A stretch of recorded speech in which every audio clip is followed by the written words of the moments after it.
Hi everyone, welcome back to another video. So this week I'm going to be talking about your swing with the driver, and I get this question a lot from a lot of students that I teach.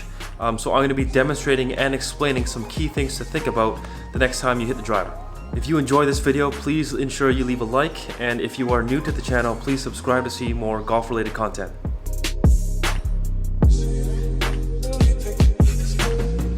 Okay, so to start things off, before I start demonstrating what the differences are between a driver and an iron, I want you guys to look at some statistics. So I'm going to be hitting some 7-irons and some drivers, and then we're just going to compare a few numbers just to kind of show you exactly what's going on.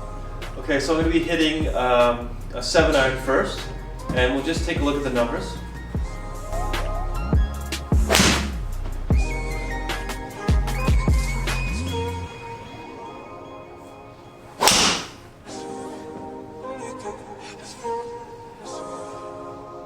Okay, so let's compare the club data with my irons and my driver, just to see how the club reacts or interacts with the golf ball. So we'll look at my 7-iron first. So we're gonna look at two main things. So we're gonna look at path and angle of attack. So for my 7-iron, you can see that my path is 4.3 degrees from in to out, coming into the golf ball, and my angle of attack is 6 degrees downwards.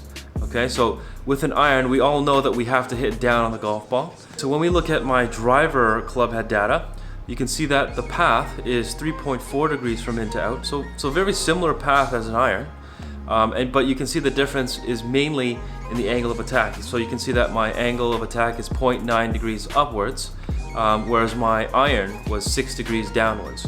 So overall, what this data basically shows is that we want the path of the driver head and the iron head to be slightly from the inside, or even close to neutral. But the bigger difference is just the angle of attack. So with the iron, we're obviously hitting more downwards, whereas the driver, we want to hit the ball on a slight upswing. I'm going to be explaining the most common mistake that I see with the setup position that will affect swing path, and then I'm going to be going over the biggest difference with the driver swing that will affect how well you can swing upwards on the golf ball. Okay, so here's a point of view reference just explaining how ball position can affect your ability to deliver the club into the ball.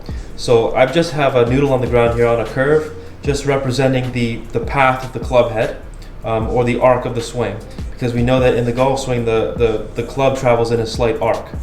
Okay, so now I've drawn just a red kind of line on the center of that arc, kind of in line with this alignment stick. That's the point where the club will start to change direction. Okay, now this tangent point typically will be kind of in line with the inside of the left heel.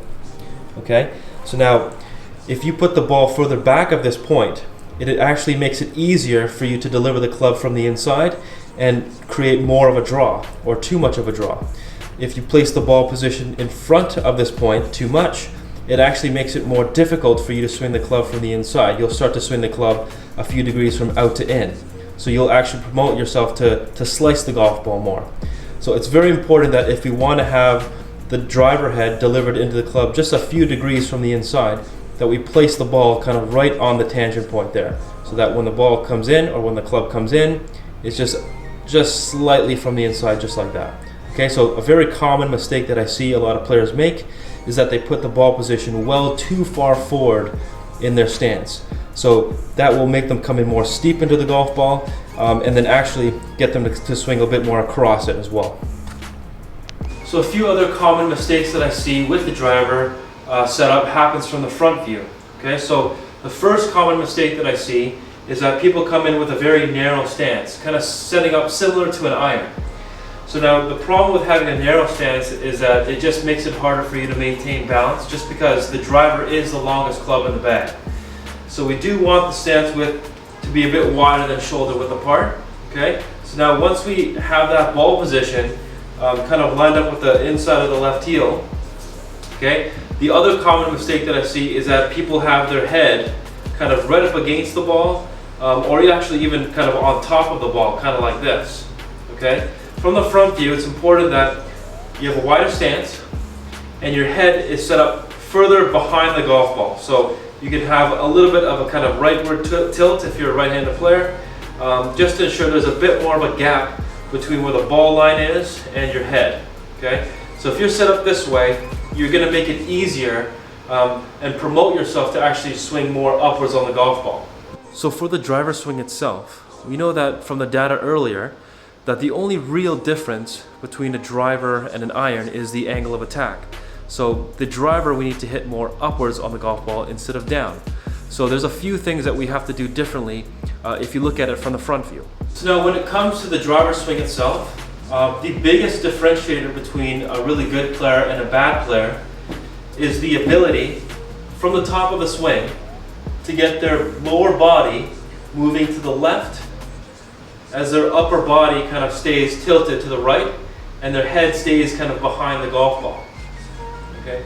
So that movement is probably the most important with the driver than any other club in the bag.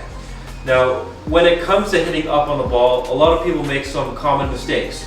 Now, the first mistake is that people will tend to leave their weight, or the majority of their weight, on the right side or on their trail side. Now, what happens is when people leave their weight on the right side, they actually tend to over-rotate their bodies and start to swing the club more out and in and across the golf ball to the left. Okay, so that's not what we're trying to do. That actually will make you swing downwards on the golf ball instead of up.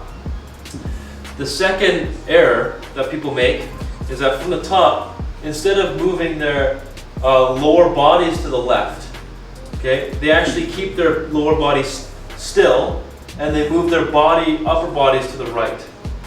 Okay, now that will also cause a lot of issues coming down. So it's important that when learning driver, if you can get your lower body moving left, just like you do with the irons, it's very, very similar.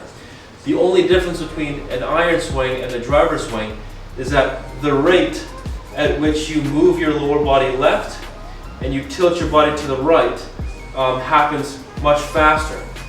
Okay. Also, when you go into your follow through and you extend your body backwards, it'll happen at a much faster rate with the driver as compared to an iron. Just because when you're bringing the club into the ball, in order for you to shallow out the angle of attack, the hips must go left, upper body must go back and extend past the ball very, very quickly. So overall, it's not that the iron swing and the driver swing are two completely different swings. They're very much the same or very similar, and you can apply the same elements to both clubs. However, with the driver, some elements are just more magnified or amplified.